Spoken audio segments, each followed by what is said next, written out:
ओम शांति, ओम शांति, ओम शांति। 23/1/2022 प्रातः मुरली। ओम शांति। अव्यक्त बाप दादा। रविवार का मुरली रिवाइज है 29/12/89 मधुबन। पढ़ाई का सार, आना और जाना। आज मुरलीधर बाप अपने मास्टर मुरलीधर बच्चों को देख रहे हैं। सभी बच्चे मुरली और मिलन के चात्रक हैं। ऐसे चात्रक सिवाय ब्राह्मण आत्माओं के और कोई हो नहीं सकता। यह ज्ञान मुरली और परमात्मा मिलन न्यारा और प्यारा है। दुनिया की अनेक आत्माएं परमात्मा मिलन की प्यासी हैं, इंतजार में हैं, लेकिन आप ब्राह्मण आत्माएं दुनिया के कोने कोने में गुप्त रूप में अपना श्रेष्ठ भाग्य प्राप्त कर रहे हो, क्योंकि दिव्य बाप को जानने अथवा देखने के लिए दिव्य बुद्धि और दिव्य दृष्टि चाहिए, जो बाप ने आप विशेष आत्माओं को दी है। इसलिए आप ब्राह्मण ही जान सकते हैं और मिलन मना सकते हो। दुनिया वाले तो पुकारते रहते हैं, एक बूंद के प्यासे हम।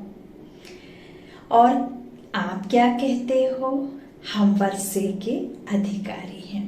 कितना अंतर है, कहाँ प्यासी और कहाँ अधिकारी, कहाँ मांगना और कहाँ प्राप्त करना, है ना, अंतर है। तो वो प्यासे हैं और आपके पास तो सागर ही है ना। तो आपको तो परमात्मा से प्राप्ति होती है। कितना अंतर है।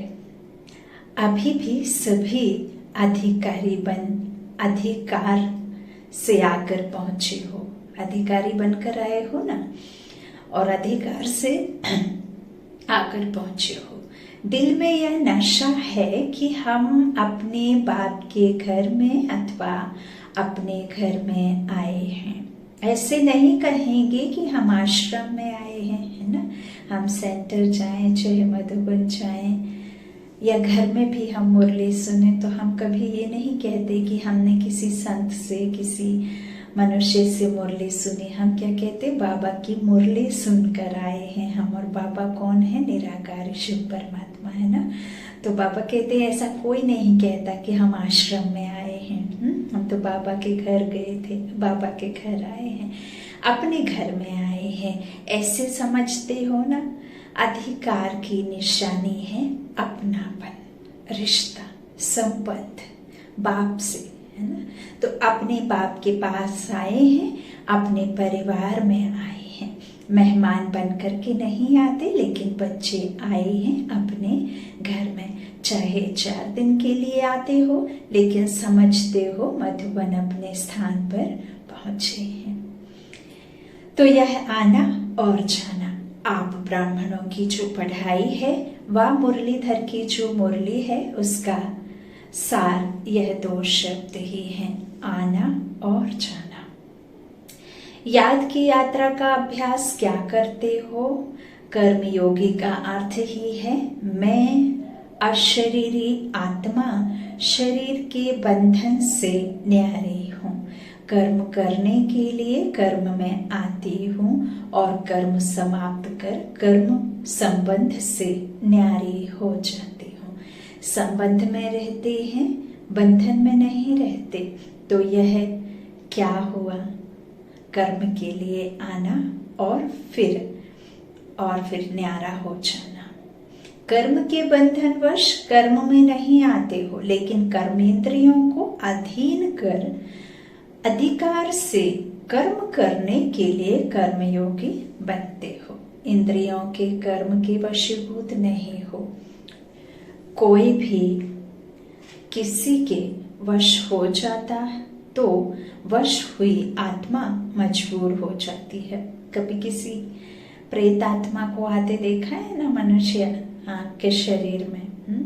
तो वो क्या करती है, उसकी आत्मा भी अपने वश में कर लेती है ना। विकारी जो प्रेत आत्मा होती है, जो नेगेटिविटी से भरपूर रहती है ना, उसकी शक्ति अधिक हो जाती है तो वो अपने वश में कर लेती है ना। तो बाबा कहते कि कोई भी किसी के वश हो जाता है, वश हुई आत्मा मजबूर हो जाती है, और मालिक बनने वाली आत्मा कभी किससे मजबूर नहीं होती है। कहते हैं भय का भूत है, आप डरते हैं, आप अपने आप को शक्तिहीन हिम्मतहीन महसूस करते हैं, तभी वो आप पर हावी होती है ना। डर गए तो मर गए। वही जो रूल फॉलो करता है ना, तो भूत भी तो जो देखता है कि ये आत्मा कमजोर है और उसे अपना बना लेती है, तो मजबूर कर देती है, क्योंकि आप में मजबूती नहीं होती। बाबा कहते हैं जो मजबूर हो जाती है, और मालिक बनने वाली आत्मा कभी किसी से भी मजबूर नहीं होती, अपने स्वमान में मजबूत होती है। कई बच्चे अभी भी कभी कभी किसी न किसी कर्मेंद्रिय के वश हो जाते हैं, फिर कहते हैं आज आंख ने धोखा दे दिया, आज मुख ने धोखा दे दिया, दृष्टि ने धोखा दे दिया। परवश होना अर्थात धोखा खाना, और धोखे की निशानी है दुख की अनुभूति होना। और धोखा खाना चाहते नहीं है, लेकिन ना चाहते हुए भी कर लेते हैं, इसको ही कहा जाता है वशीभूत होना। दुनिया वाले कहते हैं चक्कर में आ गए, चाहते भी नहीं थे, लेकिन पता नहीं कैसे चक्कर में आ गए। आप स्वदर्शन चक्रधारी आत्मा किसी धोखे के चक्कर में नहीं आ सकती, क्योंकि स्वदर्शन चक्र अनेक चक्कर से छुड़ाने वाला है। यहाँ कोई कृष्ण की फिंगर पर जो चक्र दिखाया गया है, उस चक्र की बाबा बात नहीं करते। स्वदर्शन अर्थात आत्मा का खुद से दर्शन। परमात्मा ने जो हमें ज्ञान चक्षु दिया, जो समझ का तीसरा नेत्र दिया, जिसे ज्ञान कहते, तो वो जो नॉलेज परमात्मा आकर हमें देती हैं, तो वो परमात्मा हमें यही समझाते हैं कि कैसे तुम आत्माएं स्व का दर्शन अर्थात कैसे 84 में आती हो, कैसे इस चक्र को आत्मा एक शरीर छोड़ दूसरा जो आदि से अंत तक पार्ट बजाती है, कैसे आदि मध्य अंत का ड्रामा चलता है, कैसे आत्मा जो तमो प्रधान सतो प्रधान सतो रजो तमो में आती है ना, कैसे 5 स्वरूप का भी बाबा ने बताया है ना। ब्राह्मण, फिर फरिश्ता, फिर देवता, फिर क्षत्रिय शूद्र वैश्य, बाबा ने जो बताया ना, हम सो का भी पाठ पढ़ा है। तो आत्मा का खुद से दर्शन, स्व दर्शन, चक्रधारी अर्थात सराउंड, जो हमेशा आत्मा घूमती रहती है, घुमाती रहती है ना, एक तन छोड़ दूसरा। तो जब तक 84 के चक्र में नहीं आ जाती, बार बार जन्म लेना और बार बार शरीर छोड़ना, इस तरह से। तो आत्मा तो है ही अविनाशी है ना, शरीर छूटता है। बाबा कहते हैं आप स्वदर्शन चक्रधारी आत्मा किसी धोखे के चक्कर में नहीं आ सकती, क्योंकि स्वदर्शन चक्र अनेक चक्कर से छुड़ाने वाला है ना। तो ना सिर्फ अपने को लेकिन औरों को भी छुड़ाने के निमित्त बनते हैं।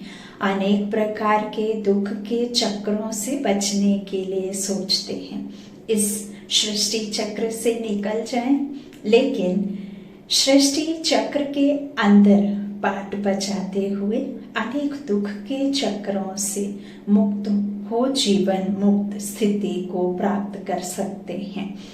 यह कोई नहीं जानता है।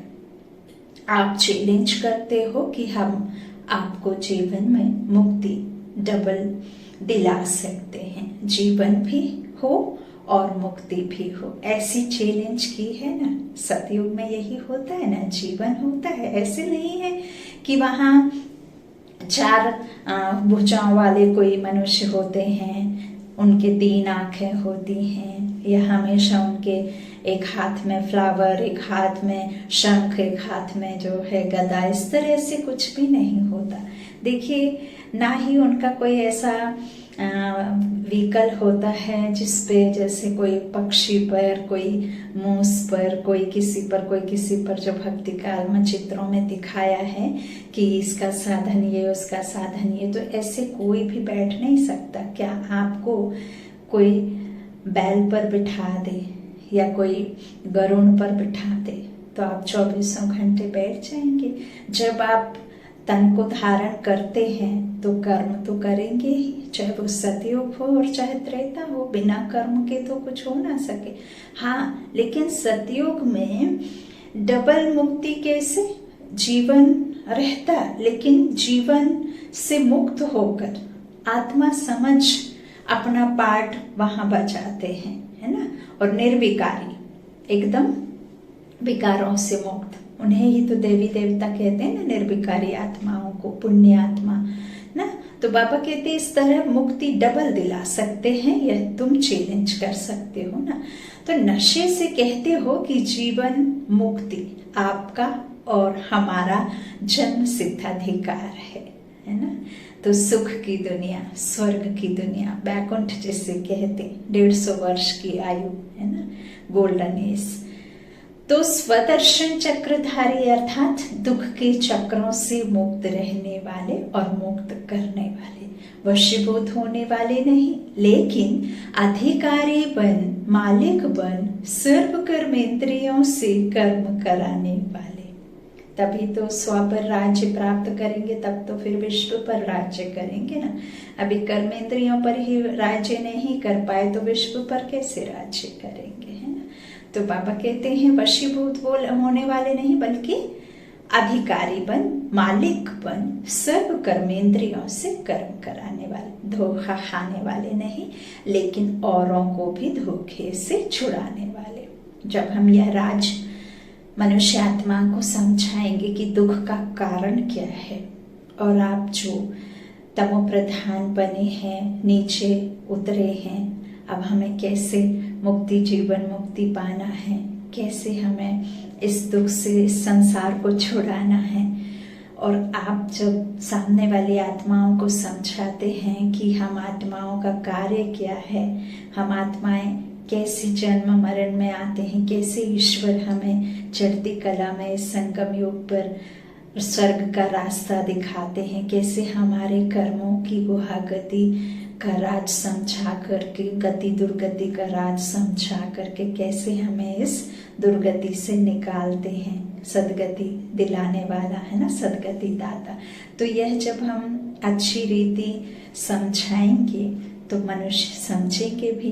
तो बाबा कहते औरों को भी धोखा खाने से बचाने वाले, है ना, छुड़ाने वाले, यही अभ्यास करते हो ना। कर्म में आना और फिर न्यारा हो जाना, तो याद का अभ्यास क्या रहा, आना और जाना।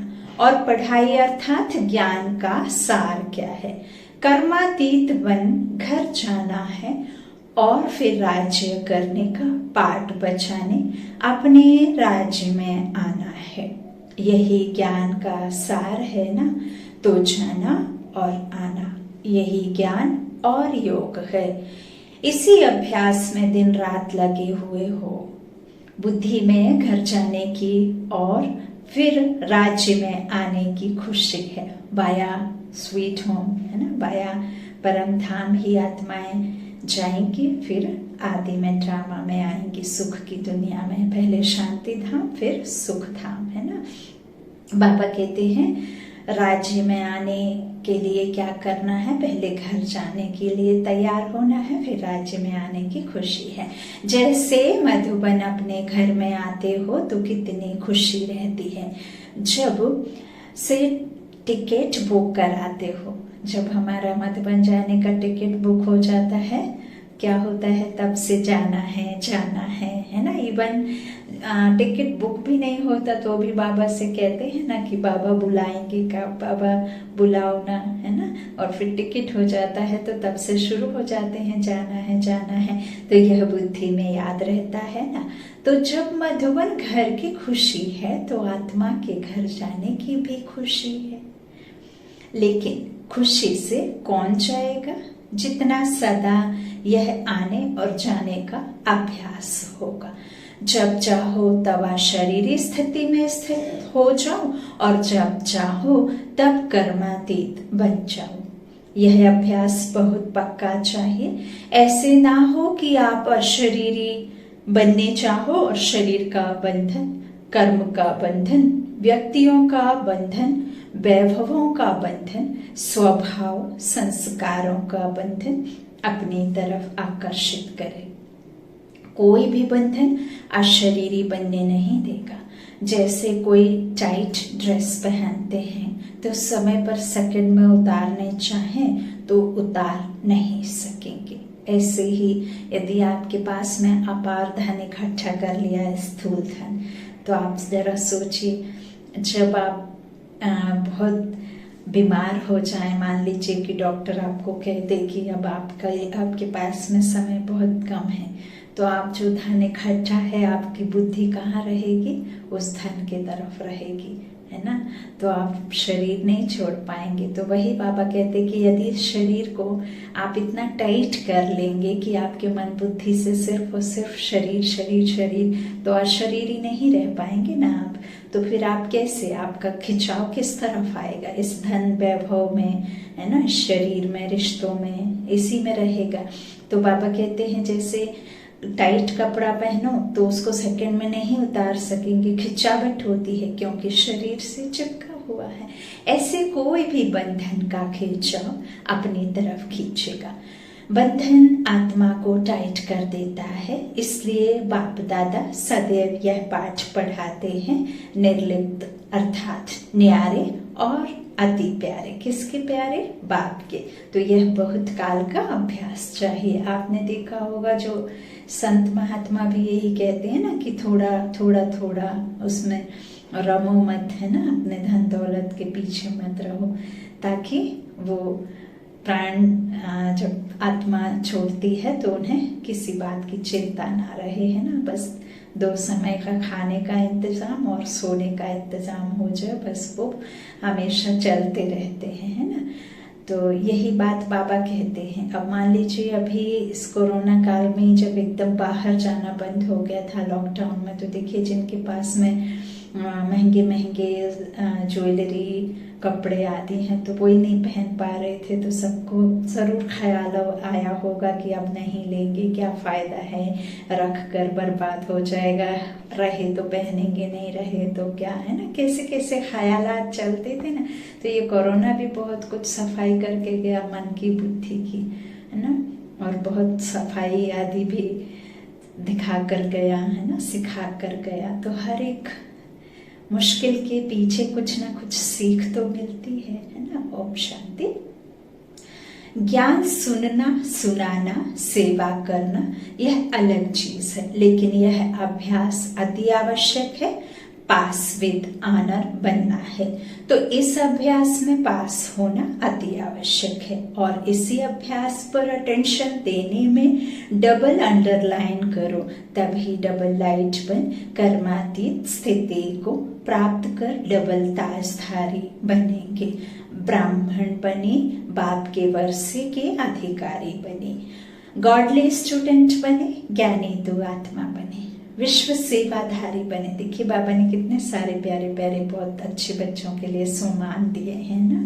तो यह भाग्य तो पा लिया, लेकिन अब पास विद ऑनर होने के लिए, कर्मातीत स्थिति के समीप जाने के लिए, ब्रह्मा बाप समान न्यारे अशरीरी बनने के अभ्यास पर विशेष अटेंशन। तो कर्मातीत क्या है? हाँ, जिस दिन इस संसार में आत्मा सिर्फ और सिर्फ आत्मा, लाइट ही लाइट, जहां देखो वहां लाइट, हर एक आत्मा लाइट, जुगनू जैसे चमकते हुए सिर्फ और सिर्फ लाइट, किसी का भी मोह शरीर में ना रहे, है ना। सिर्फ और सिर्फ अपने को आत्मा जब निश्चय कर लेंगे तो वही स्टेज क्या होगी?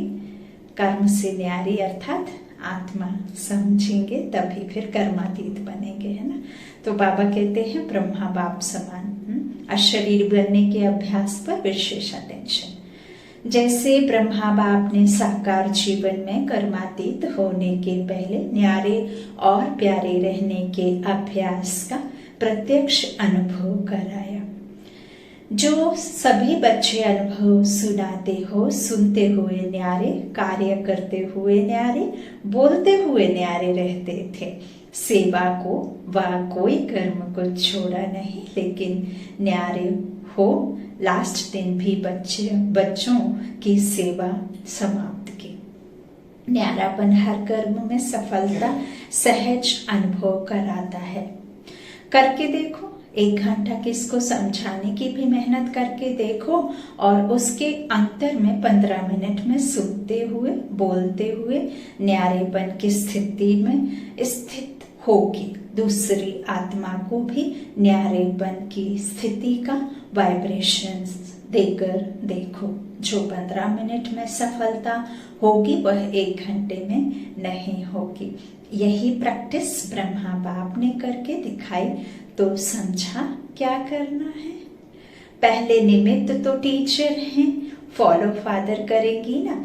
सेवा का विस्तार भल कितना भी बढ़ाओ, लेकिन विस्तार में जाते सार की स्थिति का अभ्यास कम ना हो। विस्तार में सार भूलना चाहिए। खाओ पियो सेवा करो, लेकिन न्यारेपन को नहीं भूलो कि मैं आत्मा इस शरीर के द्वारा कर्म करने वाली कर्मेंद्रियां कर्मचारी है ना। मैं मस्तक मणि चमकती हुई भ्रकुटी के बीच विराजमान आत्मा है ना। तो इस अपनी मन स्थिति में रहना है। पापा कहते हैं न्यारेपन को नहीं भूलो।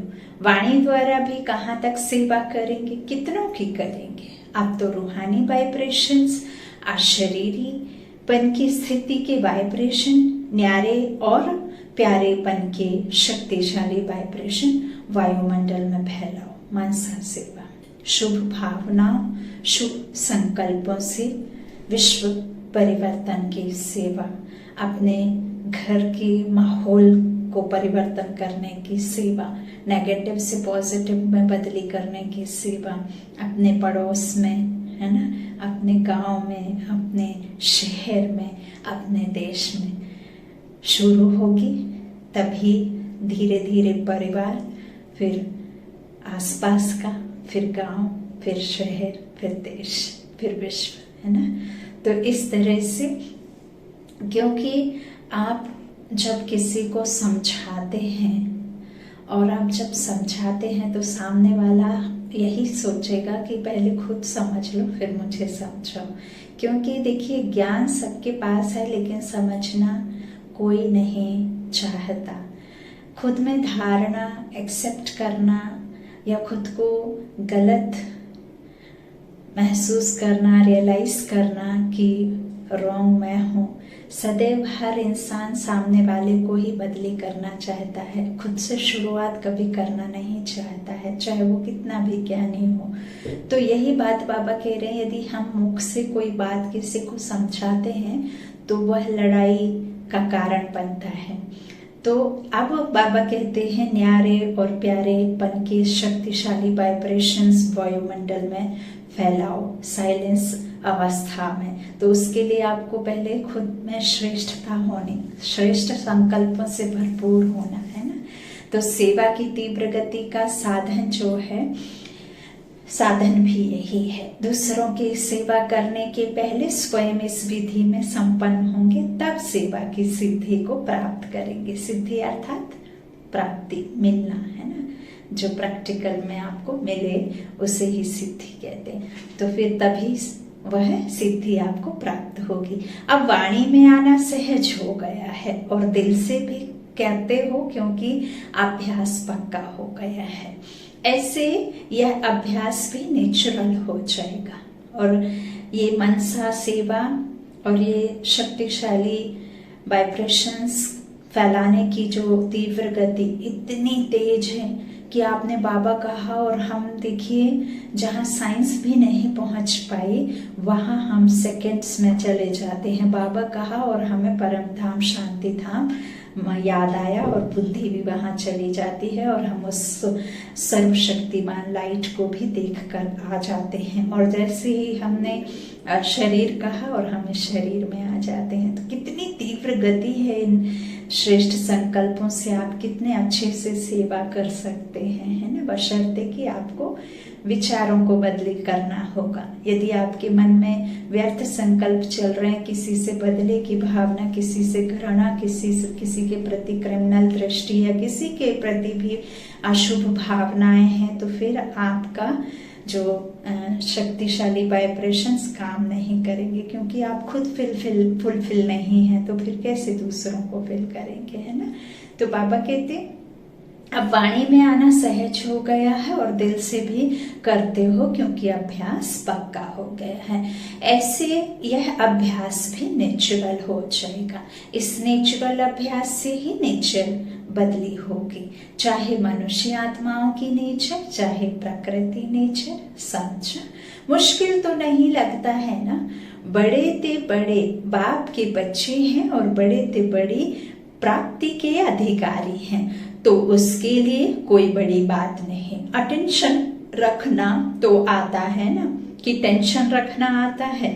निजी संसार अटेंशन के हैं। जब टेंशन रखना आता है तो अटेंशन रखना क्या बड़ी बात है। टेंशन जब रख सकते हो, दुखी हो सकते हो, तो खुश भी तो हो सकते हो ना। तो अटेंशन रखना उतना ही जितना टेंशन रखते, कोई बड़ी बात है क्या। टेंशन रखने में तो आदमी बाबा कहते आदती हो गए हो, है ना, हैबिट हो गए, एडिक्ट जैसे हो गए। अटेंशन का भी टेंशन नहीं रखो, लेकिन नेचुरल अटेंशन हो। कई ऐसा भी करते हैं, अटेंशन को टेंशन में बदल देते हैं, लेकिन अटेंशन को अटेंशन के रूप में रखो, बदली नहीं करो। ओरिजिनल अभ्यास आत्मा को न्यारे होने का है।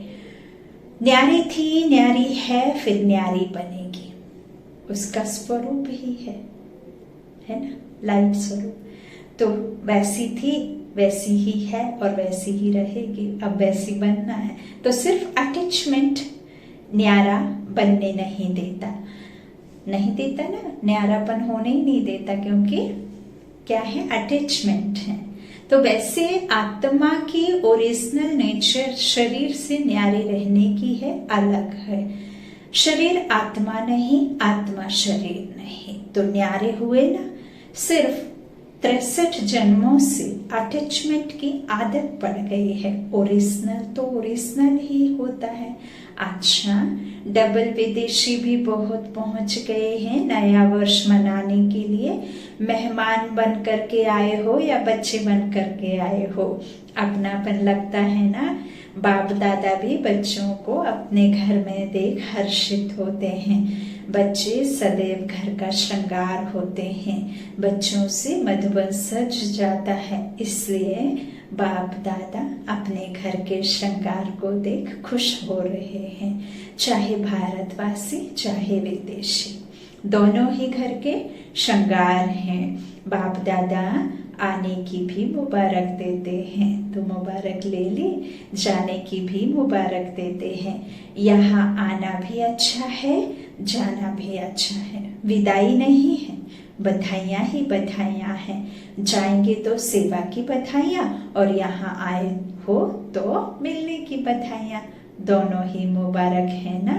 अच्छा, सर्व देश विदेश के सदा अधिकारी बच्चों को सदा ज्ञान और याद के सार में रहने वाली श्रेष्ठ आत्माओं को सदा आना और जाना, इस स्मृति से संपन्न बनने वाली आत्माओं को सदा ब्रह्मा बाप को फॉलो करने वाले, कर्मातीत स्थिति के समीप पहुंचने वाले योगी आत्माओं को सदा खुशी, सदा अपने पन के अनुभव और अधिकार की खुशी में रहने वाले खुश मिजाज बच्चों को बाप दादा का याद प्यार और नमस्ते स्वीकार हो। शुक्रिया बाबा, शुक्रिया।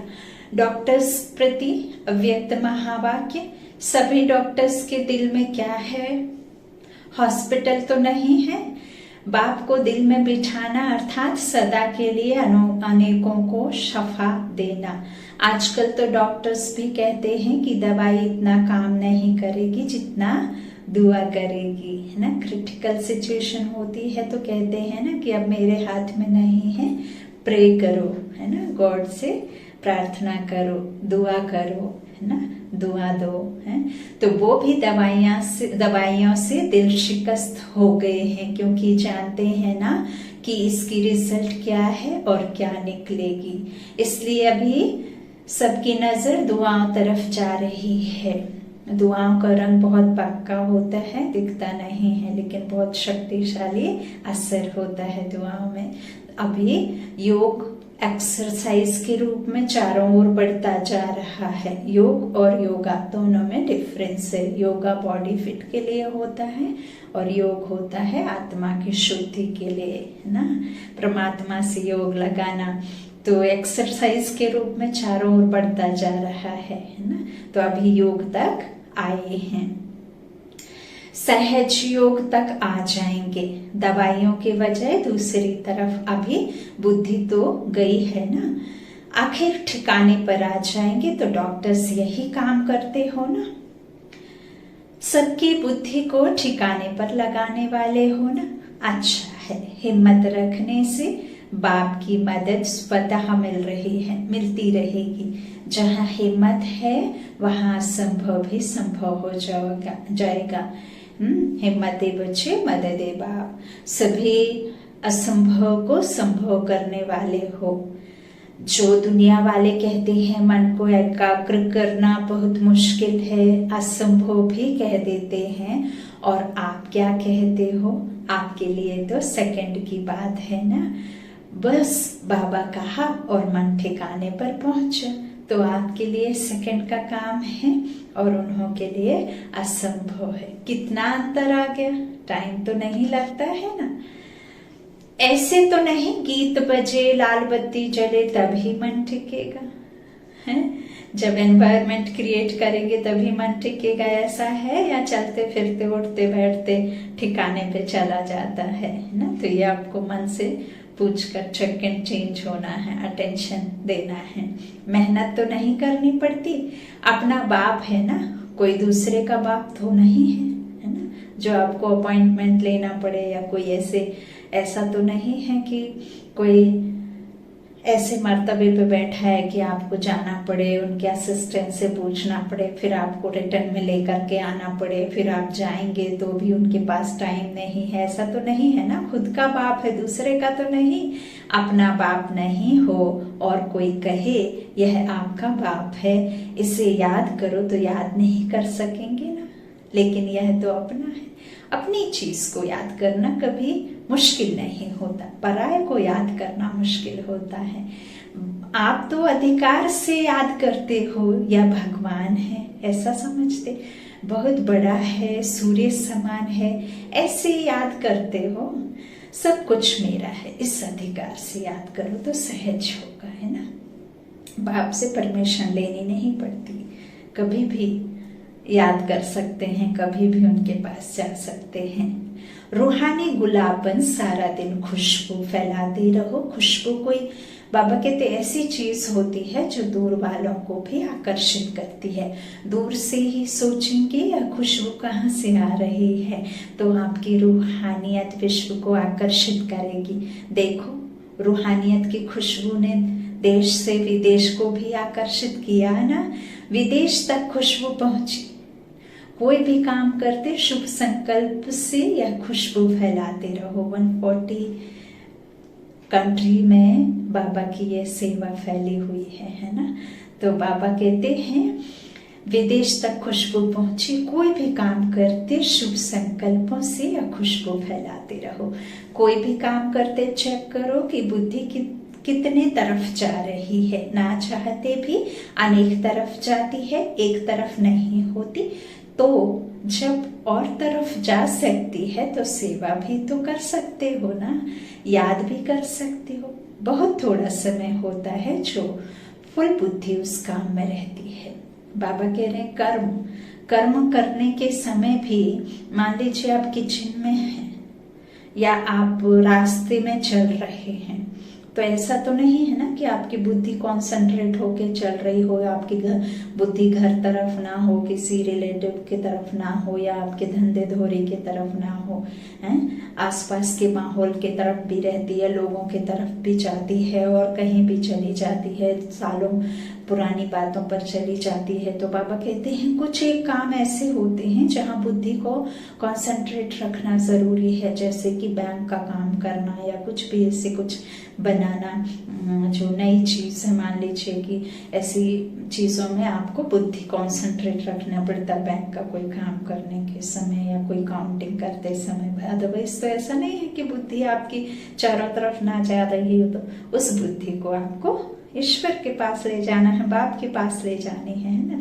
तो बाबा कहते हैं याद कर सकते हो ना, है? सेवा भी कर सकते हो। बहुत थोड़ा समय होता है जो फुल बुद्धि उस काम में रहती। जो ऐसा कोई काम होगा, जैसे डॉक्टर्स ऑपरेशन करते हैं, जरूरी ऑपरेशन है तो फुल बुद्धि होगी। बाकी दवाई दे रहे हैं, देख रहे हैं, तो बुद्धि और काम भी करती है। जब वह कर सकती है तो यह क्यों नहीं कर सकती? मनसा सेवा है ना। मन और बुद्धि की आदत है चक्र लगाने की, चाहे ज्ञान का चक्र लगाओ और चाहे व्यर्थ चलाओ, लेकिन चक्कर चलता जरूर है। आप स्वदर्शन चक्र चलाओ तो और चक्कर खत्म हो जाएंगे। तो सभी सेवा में सहयोगी हो, जिससे समय नहीं मिलता, सरकमस्टांस है, वह हाथ उठाओ। मनसा सेवा तो सब कर सकते हो ना। बिजी रहने के लिए सेवा बहुत अच्छा साधन है। जितना अपने को बिजी रखेंगे उतना सेफ रहेंगे, नहीं तो खाली दिमाग शैतान का। चाहे मनसा करो, चाहे बाचा करो, चाहे कर्म ना करो, लेकिन बुद्धि से बिजी जरूर रहो। हाथ पांव से तो रहते हो, लेकिन बुद्धि से भी बिजी रहो। अपना टाइम टेबल बनाओ। जितना बड़ा आदमी उतना टाइम टेबल फिक्स होता है ना। तो आप बड़े ते बड़े आदमी हो ना, सारे कल्प में ढूंढ करके आओ, ब्राह्मणों से बड़ा कोई है? देवताएं भी नहीं हैं। चाहे आप ही देवता बनेंगे, लेकिन इस जीवन के आगे वह भी कुछ नहीं है। जीवन है तो ब्राह्मण जीवन अति श्रेष्ठ है। अच्छा, वरदान है अव्यक्त पालना द्वारा शक्तिशाली बन, लास्ट सो फास्ट जाने वाले फर्स्ट नंबर के अधिकारी भव। अव्यक्त पाठ में आने वाली आत्माओं को पुरुषार्थ में तीव्र गति का भाग्य सहज मिला हुआ है। यह अव्यक्त पालना सहज ही शक्तिशाली बनाने वाली है, इसलिए जो जितना आगे बढ़ना चाहे बढ़ सकते हैं। इस समय लास्ट सो फास्ट और फास्ट सो फर्स्ट का वरदान प्राप्त है। तो इस वरदान को कार्य में लगाओ, अर्थात समय प्रमाण वरदान को स्वरूप में लाओ। जो मिला है उसे यूज करो तो फर्स्ट नंबर में आने का अधिकार प्राप्त हो जाएगा। आज का स्लोगन है स्वमान की सीट पर सेट रहो तो सर्व का मान स्वतः प्राप्त होगा। स्वमान, जहाँ खुद का मान है ना, तो स्वमान की सीट पर सेट रहो तो सर्व का मान स्वतः प्राप्त होगा। लवलीन स्थिति का अनुभव करो। बाप से सच्चा प्यार है तो प्यार की निशानी है सम्मान। कर्मातीत बनो। करावनहार होकर कर्म करो, कराओ, है ना। करावनहार होकर कर्म करो और कराओ। कर्मेंद्रियां आपसे नहीं करावे, लेकिन आप कर्मेंद्रियां से करो। कभी भी मन बुद्धि व संस्कारों के वश होकर कोई भी कर्म नहीं करो। ओम शांति, ओम शांति, ओम शांति।